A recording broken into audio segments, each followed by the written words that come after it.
So, here's what's going on. ChatGPT just dropped its biggest update yet, GPT-5, and it was supposed to be a massive leap forward in AI. Most people expected this to be smarter, faster, maybe even the start of AGI. And for a while, the hype was unreal. Sam Altman, OpenAI CEO, even teased the launch with a picture of the Death Star on X. Yeah, that's the level of expectation we're talking about. But within days of release, the internet flipped. Reddit threads started blowing up. Users were saying the new model felt dumber, more robotic, and straight up less helpful than before. The top post in RGPT at the time titled GPT-5 is a mess with thousands of upvotes.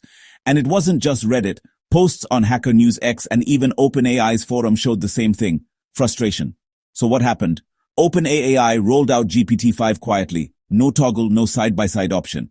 They just made it the new default model inside ChatGPT+.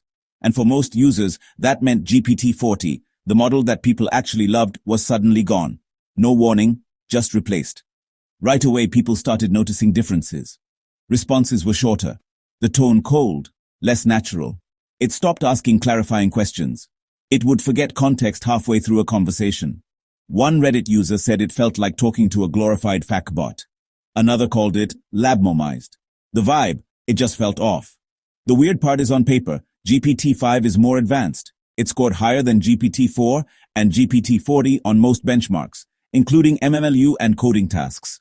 OpenAI said it's better at reasoning, summarizing, and handling complex workflows. But the problem wasn't in the numbers, it was in the experience. Turns out there was a reason for that. Right after launch, OpenAI's Smart Model Router, basically the thing that's supposed to balance speed and intelligence behind the scenes, had a glitch. Sam Altman later confirmed on X that the router failed and forced GPT-5 to only use its fast mode. That's the quicker but much shallower version. So, users were getting this watered-down experience without knowing why, and they weren't imagining it. But that wasn't the only issue. OpenAI also introduced a usage limit, 200 messages per week for GPT-5 thinking mode. So even if you wanted to access the deeper, smarter version of the model, you'd hit a cap. And this wasn't just for free users. This affected paid users on ChatGPT. Plus, 1 minute you're using ChatGPT for work, then boom, you've hit your weekly limit. People were taking screenshots of the warning and posted them with captions like, "So, what exactly am I paying for again?" This all snowballed fast. Within a week, OpenAI started walking things back. They restored GPT-40 for Plus users, promised to increase the message cap, and said they'd give advance notice before removing any models in the future. But the damage had already been done. GPT-5's rollout made headlines in the Wall Street Journal, Wired, and Business Insider. WSJ called it a rocky release that raised questions about OpenAI's direction. Wired noted how OpenAI had to reverse decisions in real time mid-backlash just to keep users from leaving. And Business Insider reported on the growing sentiment that GPT-5's personality just didn't feel human anymore. And that's the part that stung most, because people weren't just complaining about bugs, they were saying the magic was gone. The sense that you were talking to something more, something that could understand tone, nuance, and feeling. That connection, it felt like it vanished overnight. And even with higher test scores and faster speeds, users weren't sticking around just for stats. And here's the thing, this all happened within days of launch. And just when it couldn't get messier, another problem surfaced: hallucinations.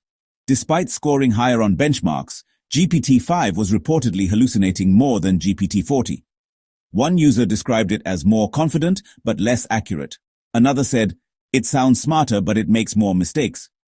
Within 24 hours of release, jailbreakers had already found ways to bypass GPT-5's safety filters.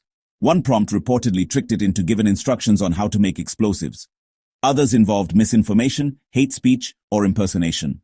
This version of the model was supposed to be safer, but within a day, that narrative crumbled. So now you had a model that felt colder, hallucinated more, imposed usage limits, and on top of that had weaker safety guardrails than the version it replaced. It started to feel like a lose-lose situation. But what really pushed a backlash into mainstream headlines was the fact that OpenAI made all these changes without warning. No roadmap, no opt-out, no rollback button, just a major shift pushed onto millions of users overnight.